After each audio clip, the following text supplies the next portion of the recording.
À l'écoute du Seigneur, avec Dr Clément Akobé, du lundi au vendredi, à partir de 6h GMT. Aller faire la théologie, c'est une très bonne chose. Ça te permet d'expliquer beaucoup de choses, d'aider d'autres à comprendre d'une manière intelligible la foi. Mais il te faut faire une expérience. Donc, l'expérience de Dieu, c'est un don gratuit de Dieu, même à quelqu'un qui n'est pas baptisé, même à quelqu'un comme Paul, qui a tué les chrétiens. Dieu vient et Dieu lui dit toujours: tu as persécuté, c'est moi que tu as persécuté. Mais je ferai de toi un apôtre des nations.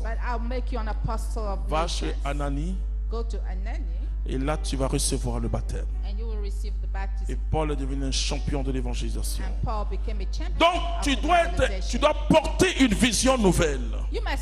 Ce n'est plus ton ambition. Je vois déjà, même dans l'œuvre de Dieu, il veut être des grands prédicateurs. Je dis bon, mais pourquoi tu veux être grand prédicateur? Non, je veux être aussi un grand charisme. Mais pourquoi?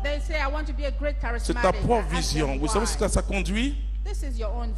Ça conduit à faire des œuvres pour Dieu. Mais ça ne conduit pas à faire l'œuvre de Dieu. Il y a une différence entre les œuvres pour Dieu. C'est une très bonne chose. Au début, c'est très enthousiasme. Tu vas tourner. Ça a tourné jusqu'à, tu as tourné 5 ans après. Sur le plan économique, tu ne pourras plus assurer. Ensuite, tu as commencé à être escroc, à prêcher.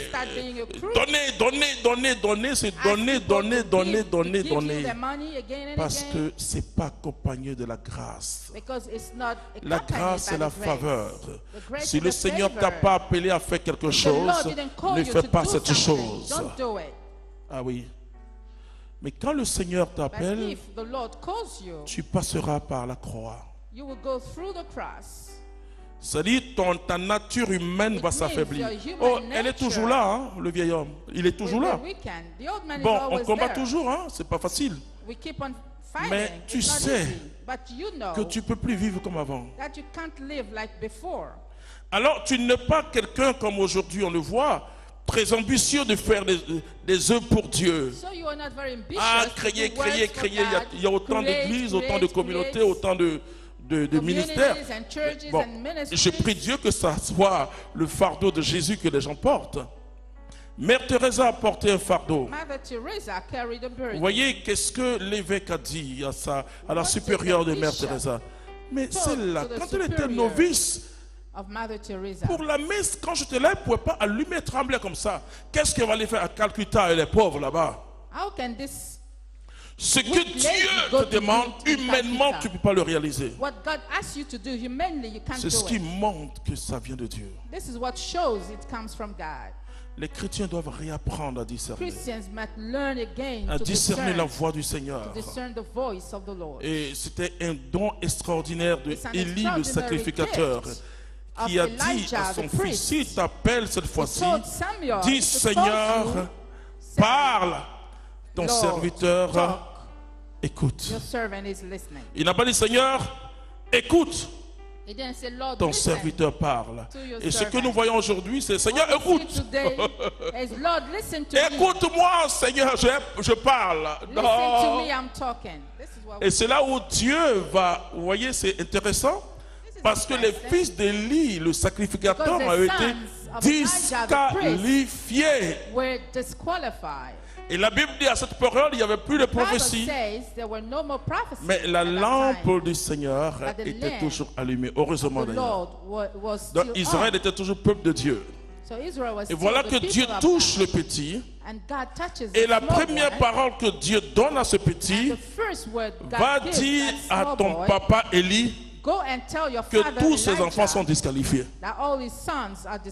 Quand Jean-Baptiste doit le dire à Hérode, adultère, vous pensez que c'est de lui-même? Il porte un message du Seigneur. Tu dois porter une vision du Seigneur. Pas ta propre vision. Pas ce que tu veux faire pour Dieu. C'est bien déjà ce que tu veux faire pour Dieu.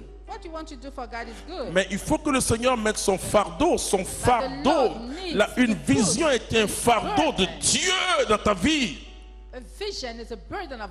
Vous savez, c'est difficile de porter une intuition comme une vision. Et quand Dieu donne le plan de sa maison à Moïse, Dieu dit, tu dois faire cela exactement.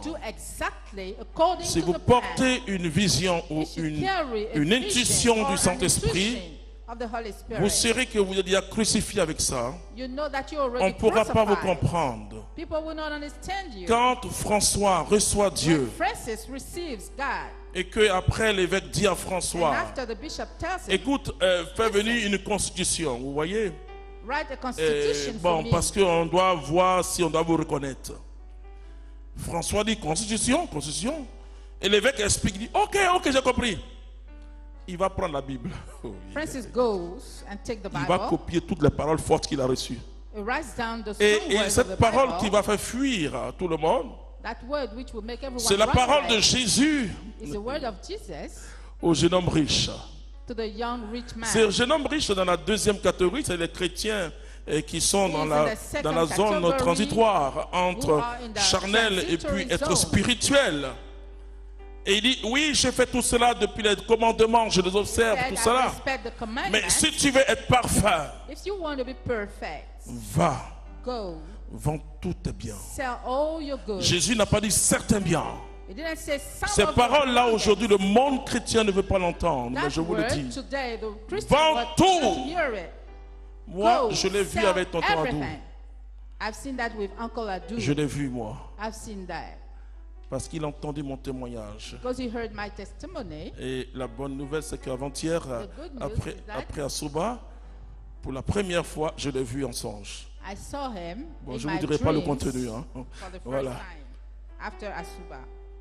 Mais Dieu a dit, Jésus a dit, va vendre tous tes biens et distribue aux pauvres et viens suis-moi. Donc François a pris toutes ces paroles-là, il a écrit. Quand François est allé à Rome, quand il a donné au pape, je lui ai dit, mais qui peut vivre ça? Heureusement qu'il y avait un du pape qui a dit, mais sa sainteté, l'Église enseigne de vivre l'évangile. Il a fait appel à François parce qu'il a eu un songe où il voyait l'église qui tombait et le petit François qui arrêtait comme ça. Et c'est pourquoi le pape Paul VI dit, François a ramené l'évangile dans l'église. Je suis en train de vous dire que le pape actuel est en train d'amener l'évangile dans l'église. L'évangile de la miséricorde. Nous ne voulons pas. C'est le pape le plus persécuté de toute l'histoire de l'église à l'intérieur de l'église. Parce que le pape embrasse les musulmans. Et on l'a vu embrasser les juifs. Et il a eu, je crois, aussi une rencontre écuménique. C'est le pape, vous savez, au cinquantenaire du renouveau charismatique,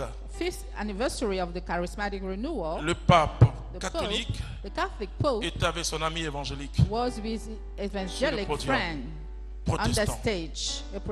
Et ça, beaucoup n'aiment pas ça dans l'église catholique. Ils ne sont pas des chrétiens spirituels. Quelles que soient les positions, ils ne sont pas des chrétiens spirituels. Le pape dit, mais qui suis-je pour condamner? Quand à Rome, la place Saint-Pierre, les gens viennent pour prier. Moi, je ne sais pas qui est homosexuel. C'était À l'écoute du Seigneur. N'oubliez pas de liker et de partager pour édifier quelqu'un. Dieu vous bénisse.